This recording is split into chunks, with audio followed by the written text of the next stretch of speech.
Hello Brian, সোমবার গিয়েছিলাম মিলন মেলায় বারুইপুরে নিউ ইন্ডিয়ান মাঠে হয়। বারুইপুর স্টেশন থেকে অটো বা টোটোতে 5 মিনিট মতো লাগবে, 5-10 মিনিট, 10 টাকা ভাড়া নেয়। আমাদের কাছে গেট পাস ছিল, আমরা ঢুকে পড়েছি। আর এখানে ঢুকতে গেলে পার হেড 10 টাকা করে টিকিটের মূল্য।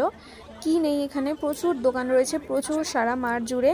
জামা কাপড়ের দোকান রয়েছে শীতের পোশাকের দোকান, পাঁপড়, আচার, বড়ি, সাজের জিনিস মেয়েদের, আর জুতো, ব্যাগ, তারপরে রয়েছে সংসারে নিত্য প্রয়োজনীয় জিনিসপত্র, রয়েছে অনেক রকমের রাইড, বড়দের আর ছোটদের জন্য রয়েছে খাবারের দোকান, প্রচুর খাবারের দোকান রয়েছে, ঘর সাজানোর জিনিসপত্রের দোকান রয়েছে। মানে মেলায় ঢুকলে মাথা ঘুরে যাওয়ার মতো জোগাড়, মানে এত দোকান, কোনটা ছেড়ে কোনটায় যাই এরকম একটা ব্যাপার স্যাপার।